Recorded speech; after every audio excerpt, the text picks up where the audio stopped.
Some people refer to me as a motivational speaker, but I want to tell you that I'm not a motivational speaker.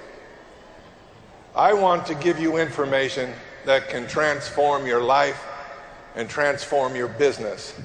But I'm going to give it to you straight, because it's great to have a lot of great feelings, but it's greater if you know what to do with those feelings. And I'm going to start and give you a short synopsis of why myself and my partner joined this great company.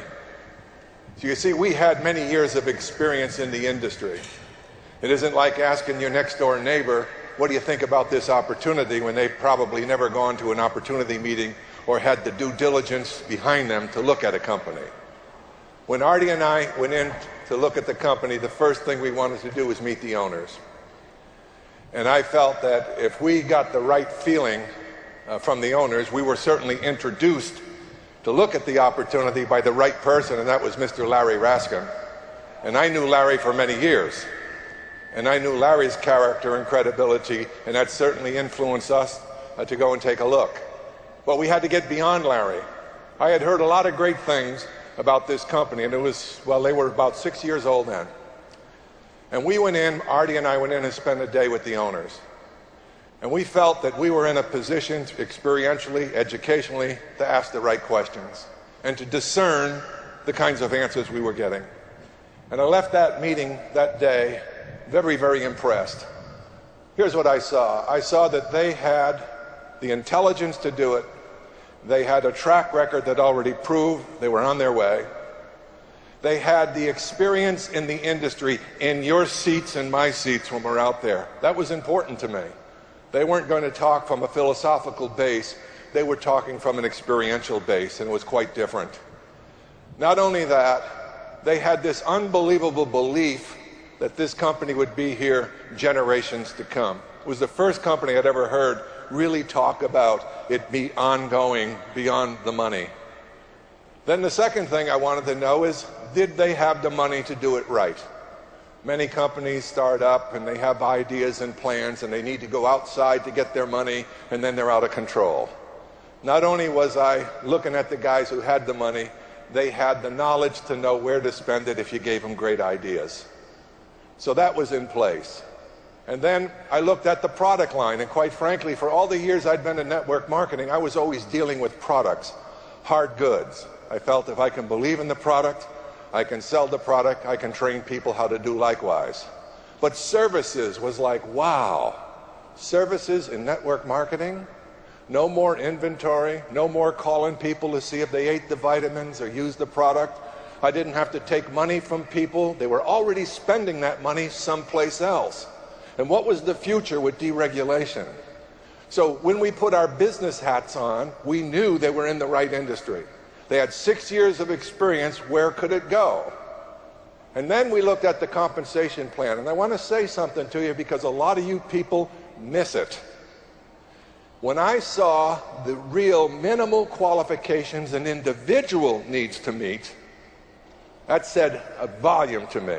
In other words, no individual that joined ACN had to do in their career, if they didn't want to, any more than 20, 30, or 40 customer points. I said, this is amazing. And then whatever level you're at, you maintain those, and you keep getting the qualified bonuses. I said, this is unbelievable.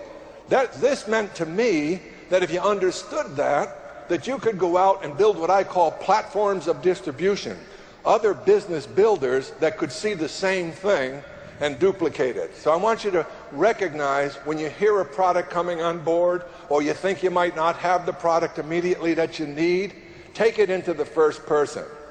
How many people do you personally need to get to ride this horse all the way to the finish line, and then involve others to do it? That was a critical component of the qualifications. And when I saw the concept of residual income, I will tell you, I've consulted with companies. I've been around a long time in this industry.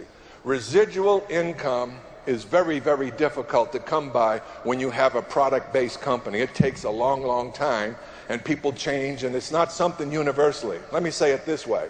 If I have the best nutritional product in the world, and I'm looking at the universe of customers in any population, let's say this is the universe, and I say I've got the best nutritional product in the world, and let's say that it is true, the number of people interested in my product dwindles greatly. Now, if I say I have the best weight loss product in the world, well, we know what that industry is. It's a revolving door of try this, try that, next year this, next year that. I'm down to here with market possibility. But when I talk telecommunication service, voice over internet protocol, that doesn't move at all. So my universe of possibility is enormous.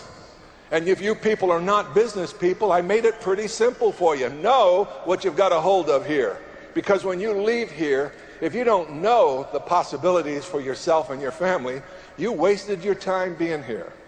So that's all I'm going to say about that. You know, they say time, it either promotes you or exposes you.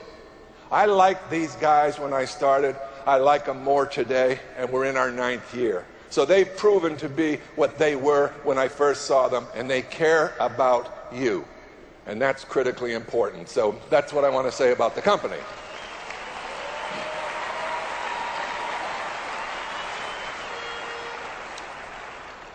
Now I want to talk to you about you. Some of you know what's coming, huh?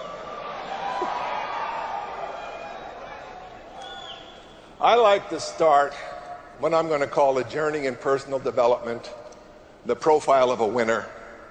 What does it take? No nonsense, folks. You're going to need to change where you're at now if you want to be someplace new. You understand me?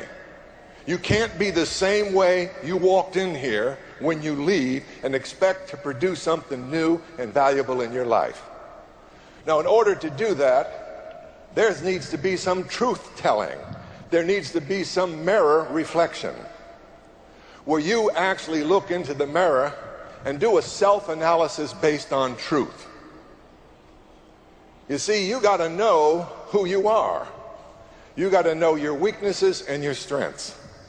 And you've got to make a decision out of this weekend that you're going to continue to develop your strengths and you're going to continue to improve your weaknesses. That requires an honest self-analysis. You see, people start out in life and they get ideas. And they learn about money.